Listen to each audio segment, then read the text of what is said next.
Olá a todos, bem-vindos ao canal. E tá aí na tela mais um vídeo da série, agora falando sobre Arduino. Este é o capítulo 38, e nesta aula vamos falar sobre vetores ou arrays. Tipos de memória.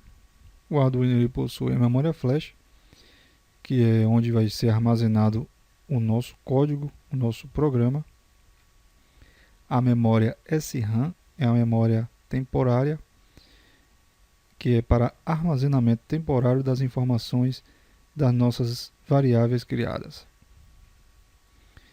E a memória EPROM, que é uma memória permanente, porém ela é pequena, é para armazenamento de informações que não devem ser perdidas, como senhas, códigos ou outras coisas. Memória flash. No Arduino Uno é de 32K, como foi dito, é uma memória para armazenamento do nosso programa. Ele reserva 2K para o bootloader. Quem não conhece o bootloader, é um sistema operacional gravado no próprio microcontrolador, o Atmega, para a comunicação entre a placa Arduino e o nosso programa, a IDE. Sobrando assim 30K para a criação de programas. Memória SRAM. Como foi dito, é uma memória volátil.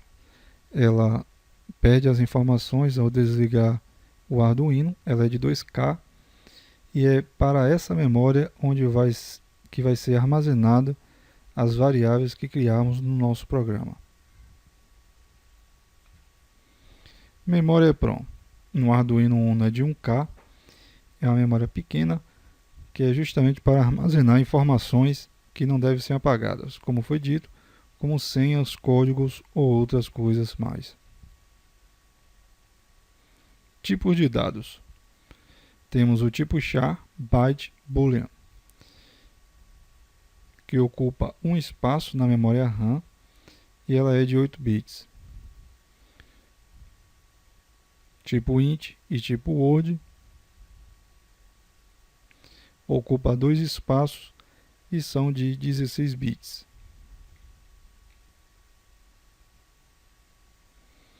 Float e long ocupa 4 espaços ou 32 bits. E por fim, como exemplo, temos a double,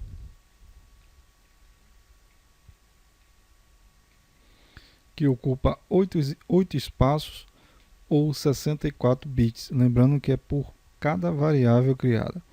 A intenção de mostrar os tipos de dados é porque quando formos criar vetores, o vetor nada mais é que variáveis de um mesmo tipo em grandes quantidades. Então, muito cuidado o tipo que você vai escolher para não estar utilizando a memória RAM do Arduino desnecessariamente.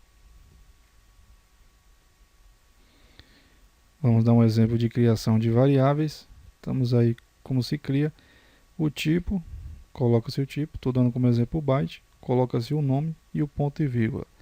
Lembrando que o byte ele reserva na memória 8 bits ou um espaço. Temos aí a criação de uma outra variável do tipo int. Mais uma vez você coloca o nome que você deseja, seguido do ponto e vírgula. Lembrando que o tipo int ele reserva 16 bits ou 2 espaços na memória RAM. Vamos tomar como exemplo um display que praticamente se utiliza 8 bits, se utilizarmos o ponto, mas é um bom exemplo prático para sabermos o tipo de variável necessária para escrever cada dígito nesse display. Array ou vetor. Como vimos, o tipo byte é o tipo de 8 bits, então é o ideal para escrevermos um algarismo ou uma letra no display. Temos aí um exemplo, byte. Eu coloquei o nome segue 0 e estou atribuindo esse valor, que é justamente para escrever no display o dígito 0. Assim para o dígito 1 até o dígito 9.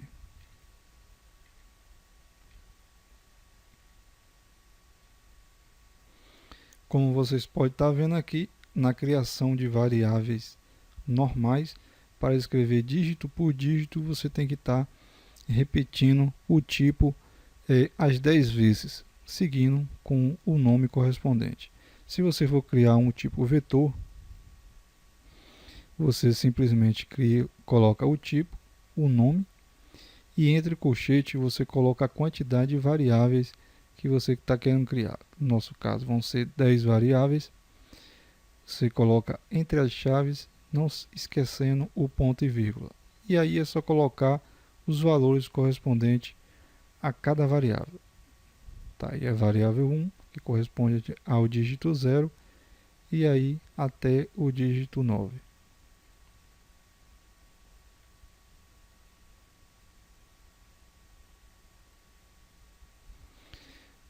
Não esquecendo a vírgula separando o valor de cada variável. Aqui corresponde a variável 1, 2, 3, 4, 5, até a variável 10, que corresponde ao dígito 9. Eu coloquei um abaixo do outro, mas vocês podem estar colocando tudo em uma mesma linha também. Lembrando que tem que estar separando por vírgula. Então, tanto escrevendo do tipo vetor, como escrevendo um por um, vai ocupar o mesmo espaço na memória RAM. Porém, é um artifício da linguagem C para tentar simplificar o nosso trabalho. Você pode estar escolhendo tanto um quanto o outro. Você pode escolher o lado de cá e escrever dessa forma, ou escrever do tipo vetor, que vai ter o mesmo efeito. Lembrando que ao declarar dentro do programa, você tem que colocar o nome da variável e entre colchete a variável correspondente. Se você for, um exemplo, se for a variável 10, você deixa o 10. Se você for escrever a variável 1, você coloca entre o colchete o número 1.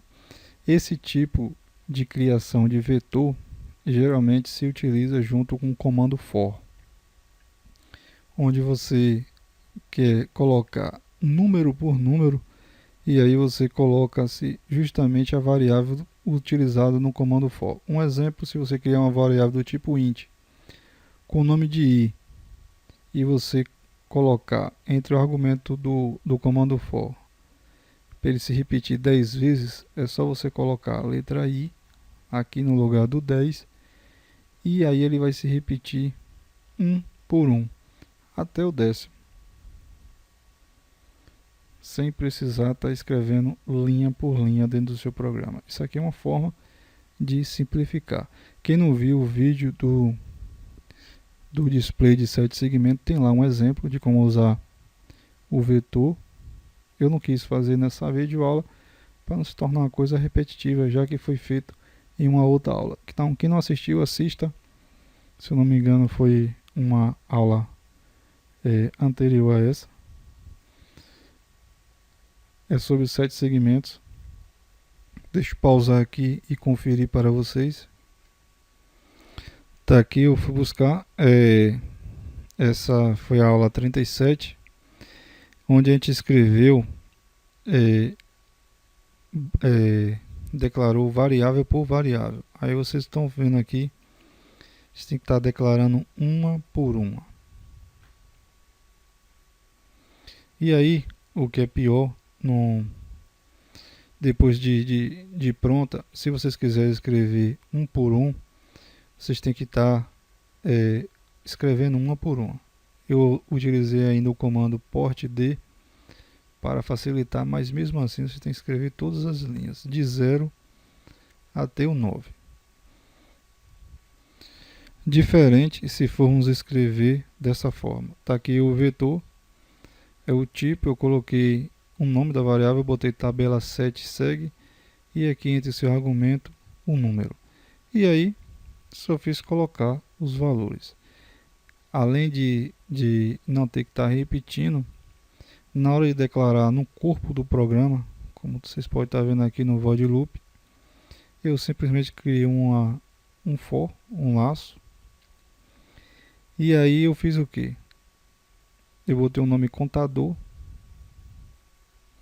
estou começando com 0, enquanto for menor do que 16, ele vai estar incrementando. Então é só colocar, através do comando portd novamente, a variável e entre o colchete justamente o nosso contador, que ele vai estar fazendo isso para a gente. Então a gente não vai estar repetindo linha por linha.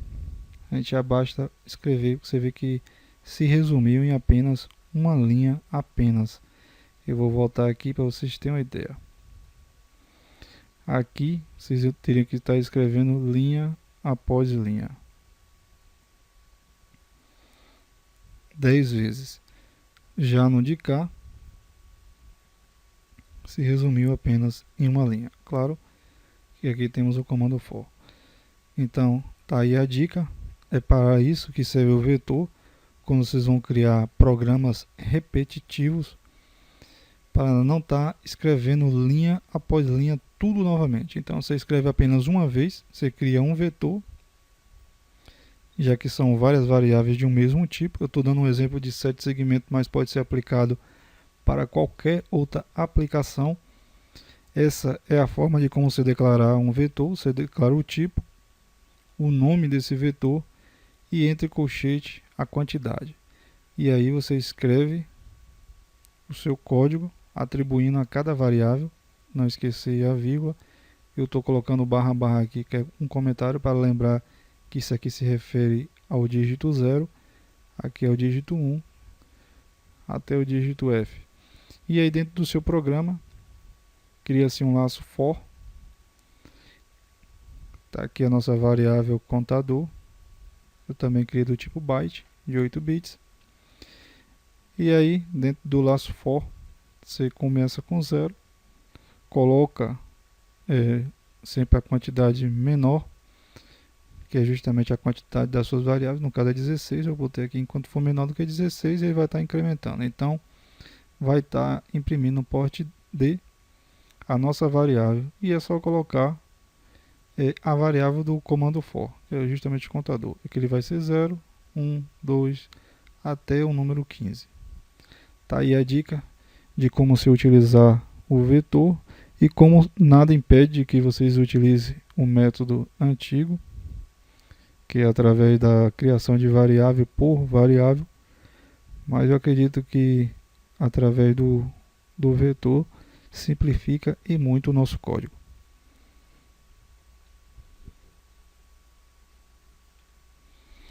Este é o final do vídeo e do capítulo 38. Espero que tenham gostado. Aguardo vocês nas próximas aulas. Se gostou, dá um joinha e ajude a divulgar o nosso canal. Valeu e até a próxima aula.